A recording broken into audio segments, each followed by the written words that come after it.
आदाब नाज़रीन, आप देख रहे हैं जी इस्लाम, आपके साथ मैं हूं शबनम हसन। इस वक्त की बड़ी खबर आपको बता दें, पीएम मोदी की नए कैबिनेट में कलमदानों की तकसीम हुई है। अमित शाह को मिनिस्ट्री ऑफ कॉपरेशन का इजाफी चार्ज दिया गया है। धर्मेंद्र प्रधान को मुल्क का नायब वजीर तालीम बनाया गया है। मनसुख मंडाविया को वजीर सेहत बनाया गया है। IT के साथ रेलवे के वजीर हुए हैं अश्वनी वैष्णव। वहीं पीयूष गोयल को कपड़ा वजीर के साथ इजाफी चार्ज दिया गया है।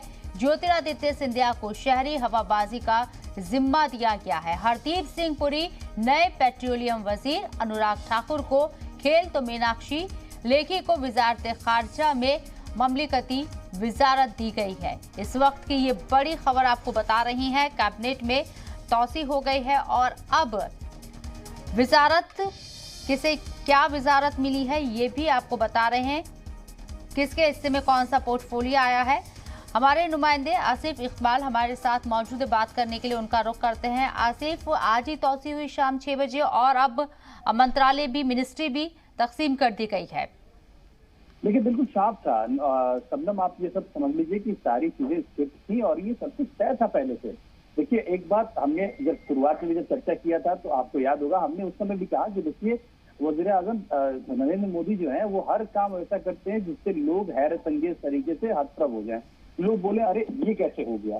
तो देखिए, प्रधानमंत्री को सब कुछ पहले से पता है। आप समझिए कि 7 दिनों की मैराथन बैठकें चली हैं, लगातार इस बात को लेकर उठा पटक हुआ है कि आखिर किसको क्या मंत्रालय मिले, किसको क्या डिपार्टमेंट मिले, कौन सा मंत्री एंट्री करे, कौन सा मंत्री एंट्री नहीं करे। इन तमाम चीजों पर बहुत मंथन चला है और खासतौर से आप समझिए कि अब कहीं जाके पूरे तरीके से पूरे कैबिनेट को ही, अब आप इससे कह सकते सिर्फ कैबिनेट रिसफल 2.0 नहीं, बल्कि आप कह सकते हैं कि नया कैबिनेट पूरा तैयार हो चुका है। सबको नए विभाग मिले हैं, सबको नई जिम्मेदारियां मिली हैं और सब लोगों को ये जिम्मेदारियां बेहद इस अंदाज में दिया गया है कि आपको 2 बचे हुए जो साल हैं उसमें आपको परफॉर्मेंस दिखाना है। क्यों? क्योंकि नॉन परफॉर्मिंग मिनिस्टर्स को हटा दिया गया है। आप सोचिए कि ये अपने आप में कितनी बड़ी बात हुई कि बड़े लेवल पे कई सारे मंत्रियों को हटाया गया और उसमें फिर इन लोगों को लाया गया। बहुत सारे आज मंत्री ने शपथ लिया, लगभग 43 लोगों ने, और उसके बाद जो पुराने मंत्री थे उनके भी विभाग बदले गए। मैं खास तौर पे कुछ विभाग की चर्चा जरूर करनी चाहिए सब हम लोगों को। एजुकेशन, हेल्थ, रेल, इसकी बात हम कर रहे थे। हम जो शुरुआत में चर्चा कर रहे थे तो हम इसी बात के लिए कर रहे थे कि आखिर ये सब किसको मिलने वाला है, IND किसको मिल। अब आप सोचिए, IND मिनिस्ट्री मीडिया के लिहाज से भी ये कितना इंपॉर्टेंट है। इस मिनिस्ट्री की जिम्मेदारी अनुराग ठाकुर को दे दी गई और उसके साथ साथ उनको यूथ स्पोर्ट्स भी दिया गया है। तो आप ये समझिए कि कितनी बड़ी जिम्मेदारी अनुराग ठाकुर के कंधे पर। उसके बाद धर्मेंद्र प्रधान जो पेट्रोलियम मिनिस्टर थे, जिसको लेकर तमाम तरह के पेट्रोल डीजल को लेकर कई सारे तनकीद होते थे, कई सारे सवाल खड़े होते थे, उनको प्रमोशन मिला है, उनको एजुकेशन मिनिस्ट्री मिली है, उनको एक तरीके से आप कह सकती हैं कि इतने बड़ा मंत्रालय, उसके साथ साथ स्किल डेवलपमेंट भी उनके पास है। आप ये सोचिए कि कितनी बड़ी अहम जिम्मेदारी है उनको। नए जो लोग हैं, नए मंत्री जो बनने वालों में से, उसमें से भी कितना अहम है कि मनसुख मांडविया को इतना बड़ा, इतना अहम मंत्रालय, स्वास्थ्य मंत्रालय दे दिया गया। आप समझिए, रेल और IT मिनिस्ट्री भी नए लोगों को जिम्मेदारी दी गई, वैष्णव जी को जिम्मेदारी दी गई है। तो आप इससे समझ सकती हैं सबनम कि ये किस तरीके से पूरी मिनिस्ट्री को कितने अच्छे अंदाज में, या ये कह लें कि बहुत चुस्त और चुस्त अंदाज में इसको प्रधानमंत्री ने सबको डिपार्टमेंट बांटा है।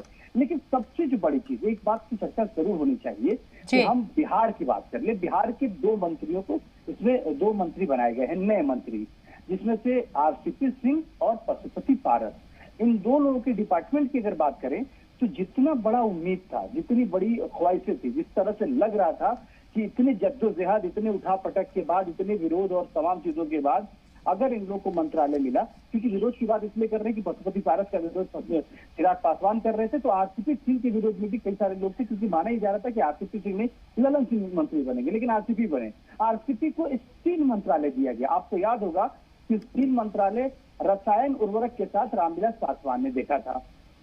पिछले भी मंत्रालय में अगर बात कर लें आप, तो आप सोचिए कि किस तरीके से उनको एक तरीके आप कह सकती है जो उम्मीदें थी, खासतौर पे बड़े पोर्टफोलियो के मंत्रालय की बात थी, वो नहीं मिला। रामविलास पासवान के भाई पशुपति पारस को जो मंत्रालय मिली है वो हरसिमरत कौर जो पिछली बार मंत्री थी, जो खासतौर पे 2 बार से वो मंत्री रही हैं, वो मंत्रालय पशुपति पारस को दिया गया, फूड प्रोसेसिंग।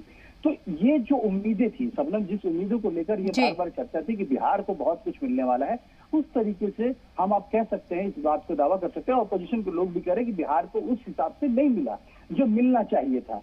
दूसरी तरफ उत्तर प्रदेश में चुनाव है, उत्तर प्रदेश को लेकर भी ये माना जा रहा था कि उत्तर प्रदेश के मंत्रालय बहुत बड़े बड़े मिलेंगे, उत्तर प्रदेश के जो मंत्री बनेंगे उनको बहुत अहम विभाग मिलेगा। लेकिन स्मृति ईरानी के पास जो एक मंत्रालय था उसको भी हटा दिया गया, कपड़ा मंत्रालय को हटा के सिर्फ उनको बाल विकास दे दिया गया। एसपी सिंह बघेल की बात करें, अनुप्रिया पटेल की बात करें, तो उन लोगों को भी डिपार्टमेंट जो है वो एमओएस मिला है। तो इस तरीके से आप ये भी कह सकती हैं कि जितनी सारी चीजें हैं जिसको बैलेंस करने की बात है, उसको बैलेंस करने की पूरी कोशिश प्रधानमंत्री नरेंद्र मोदी ने की है। लेकिन विश्वास उन्हीं लोगों पर जताया जो उनके पुराने और कद्दावर लोग थे। उसमें नए लोगों में मनसुख मांडविया और वैष्णव जी, नए चेहरों को तरजीह जरूर दी गई, लेकिन भरोसा और कद उनका पुराने लोगों का ही बड़ा है। इस कहीं न कहीं कहा जाए तो आसिफ, जिस तरीके से तौसी हुई थी, उम्मीद की जा रही थी कि नए चेहरों को बड़ी जिम्मेदारी दी जाएगी, लेकिन भरोसा पुराने लोगों पर ही जताया है। बहुत बहुत शुक्रिया आपका तमाम जानकारी हम तक पहुंचाने के लिए।